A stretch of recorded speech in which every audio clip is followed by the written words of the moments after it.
Adil Katalino, Bacuramin Kak Saruga, Basengat Kak Jubata. Arus. Eh, Berkaitan dengan berbagai macam spekulasi, komentar maupun dugaan dari berbagai pihak berkaitan dengan pengunduran diri dari Kepala dan Wakil Kepala Badan Otorita IKN. Maka dalam kesempatan ini saya juga perlu menyampaikan beberapa hal yang mungkin juga perakiraan atau dugaan apa yang menjadi penyebab sehingga Kepala dan Wakil Kepala Badan Otorita ini harus mundur tinggal 2 bulan kurang lebih sebelum pelaksanaan HUT Kemerdekaan RI yang ke-79, tepatnya pada tanggal 17 Agustus.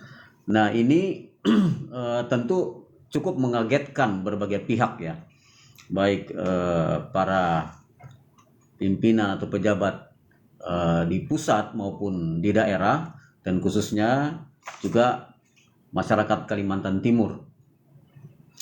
Nah, berkaitan dengan hal ini, ya saya memang juga mengikuti perkembangan atau progres pembangunan IKN ini memang sudah dilaksanakan secara masif ya di khususnya kawasan inti pusat pemerintahan. Nah, tetapi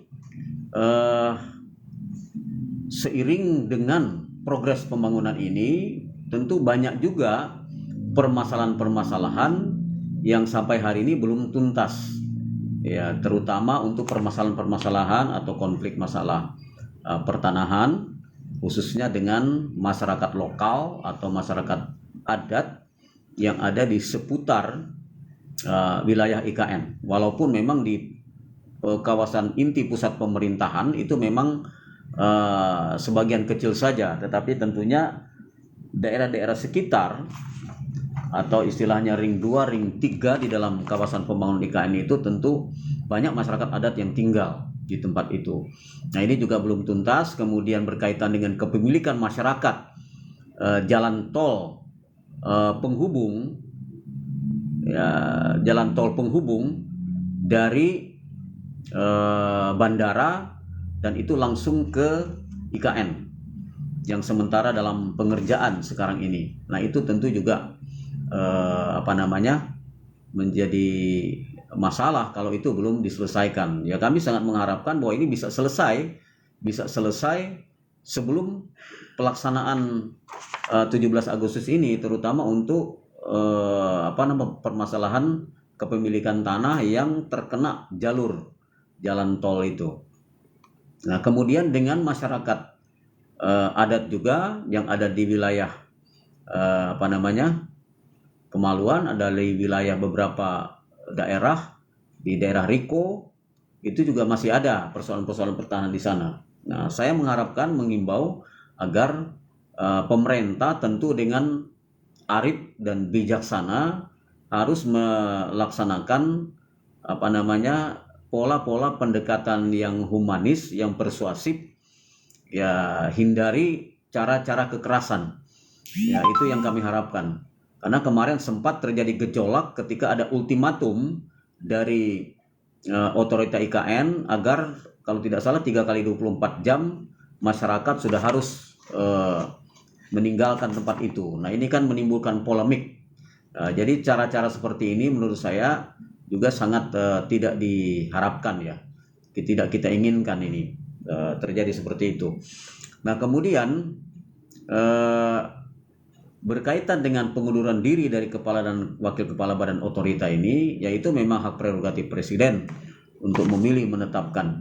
Nah, kami juga mengharapkan agar progres pembangunan IKN ini juga harus mengakomodir tokoh-tokoh masyarakat Kalimantan Timur ya, yang tentunya yang punya kemampuan, yang berkompeten juga untuk bisa membantu di dalam progres pembangunan ini, dan juga bisa duduk di dalam jabatan-jabatan struktural maupun non struktural yang ada di IKN. Hal ini juga akan memudahkan pemerintah untuk melakukan komunikasi dan koordinasi atau pendekatan dengan masyarakat setempat gitu.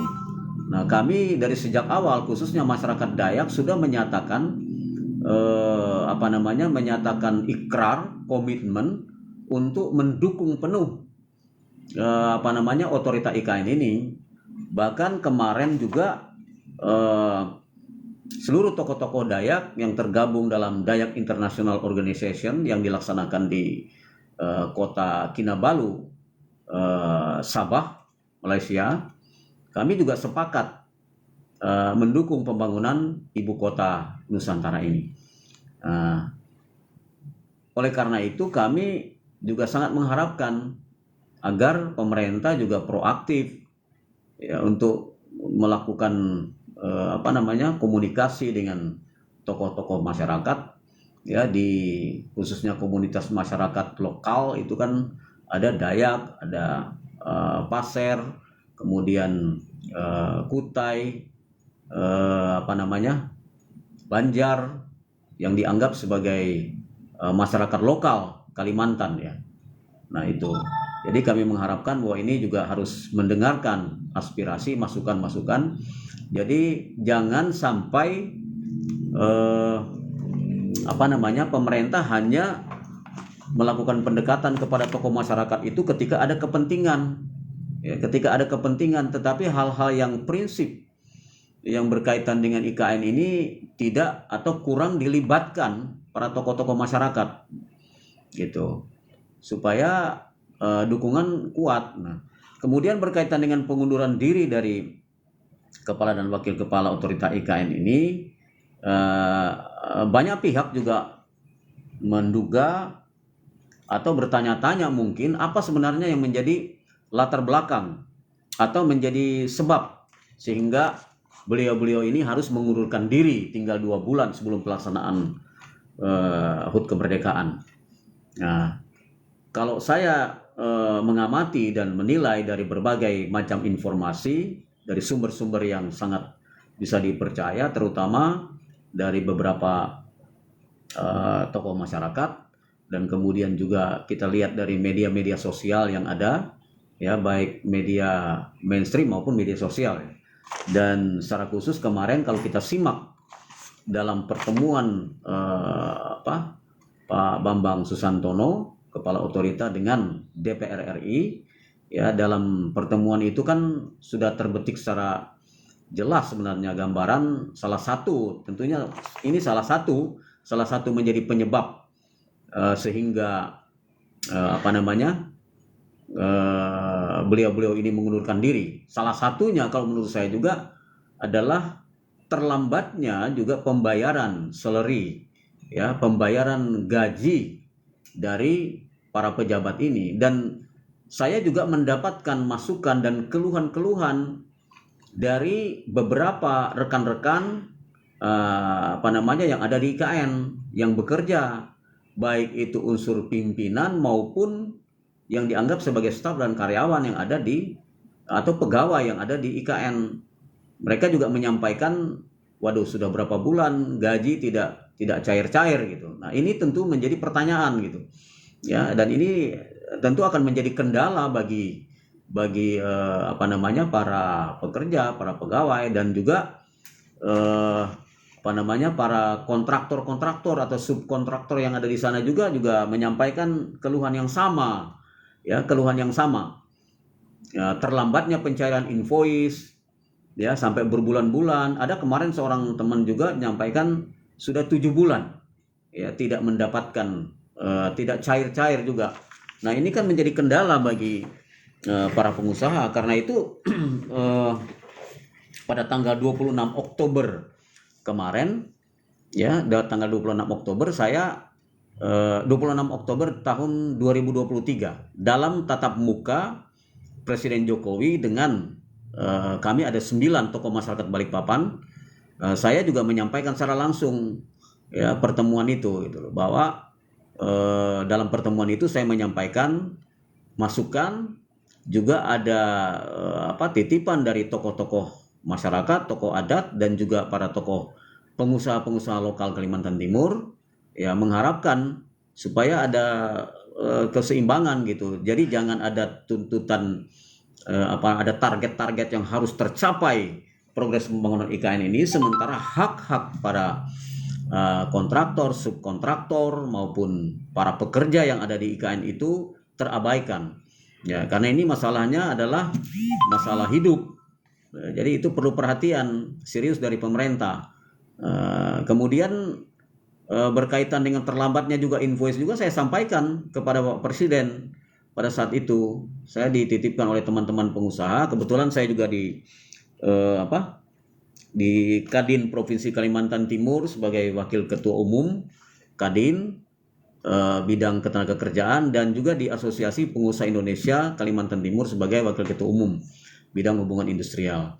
Nah, jadi teman-teman juga para pengusaha juga menyampaikan dan sekaligus bertanya apa sebenarnya menjadi penyebab lambatnya pembayaran invoice kontraktor yang ada di atau subkontraktor yang ada di ibu kota Nusantara ini dalam progres pembangunan ini gitu.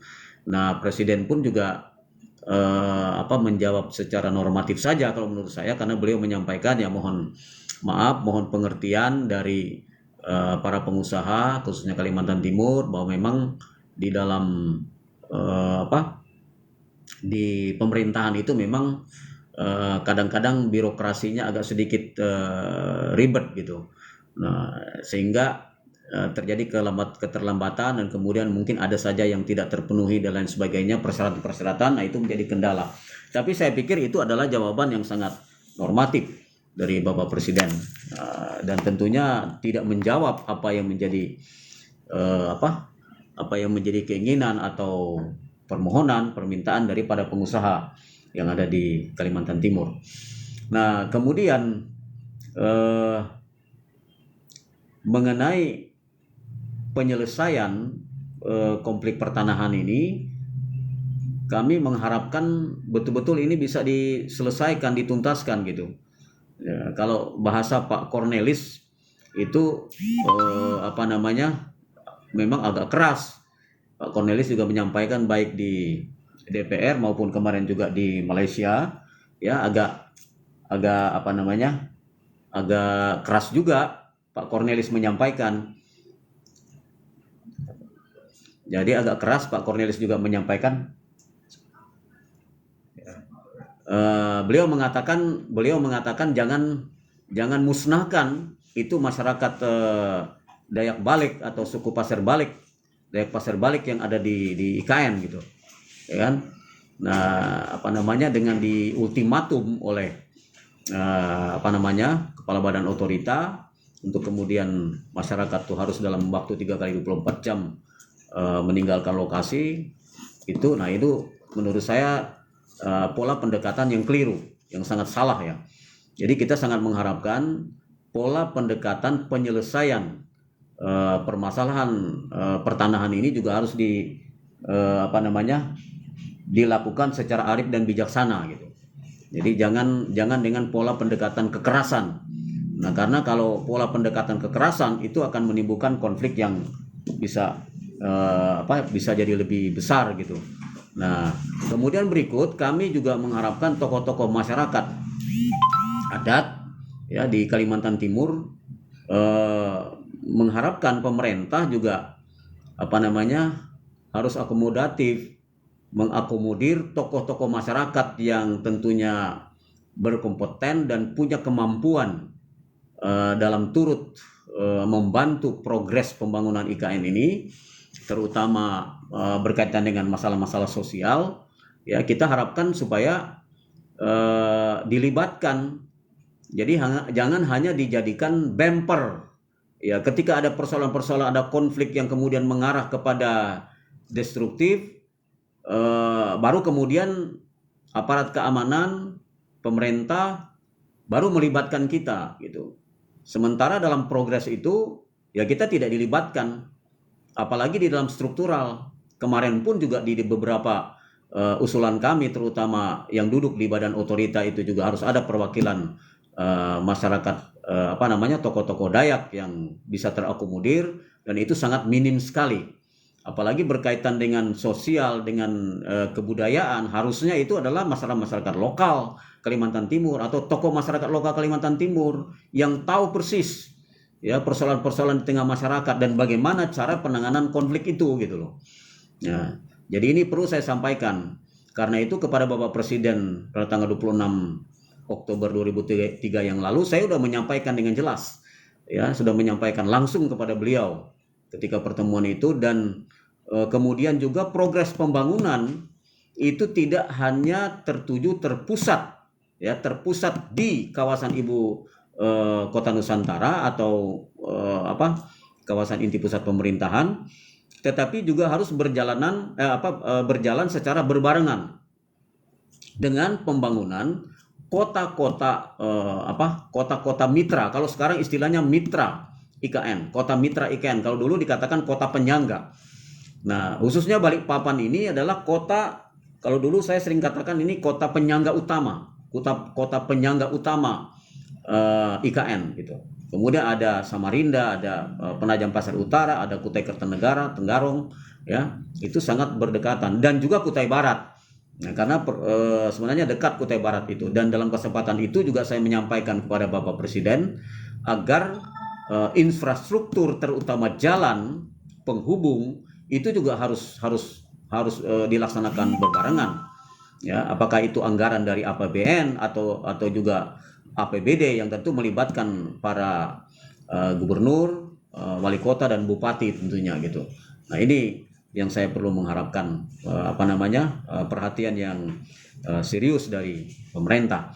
Nah, kemudian yang berikut ini kan ditetapkannya atau dikeluarkannya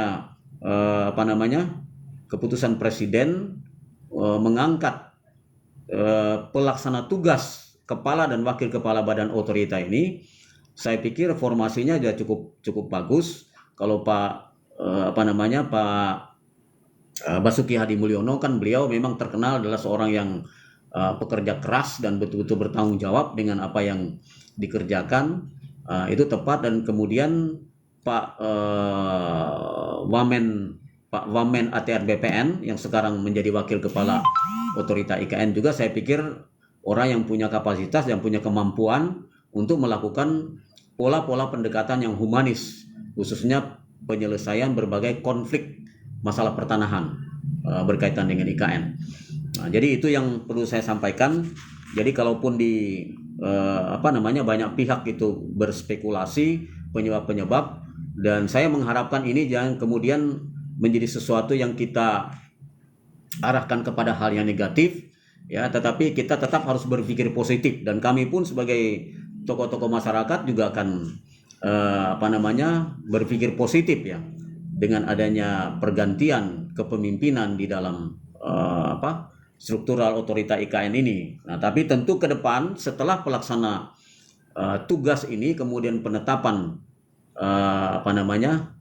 secara definitif terutama untuk pimpinan otorita, kami harapkan bisa melibatkan paling tidak ya salah satu atau 2-3 tokoh masyarakat Kalimantan Timur lah yang bisa duduk juga di dalam struktural itu gitu, untuk bisa juga membantu pemerintah di dalam menyelesaikan berbagai permasalahan gitu.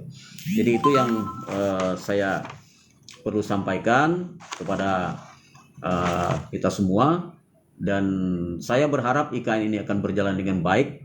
Dan sebagaimana saya sampaikan tadi dalam pertemuan kami tokoh masyarakat Dayak se-Bumi Borneo kemarin dilaksanakan di Kota Kinabalu, Sabah, Malaysia, kami juga sepakat baik tokoh-tokoh Dayak yang ada di Kalimantan, bahkan juga yang ada di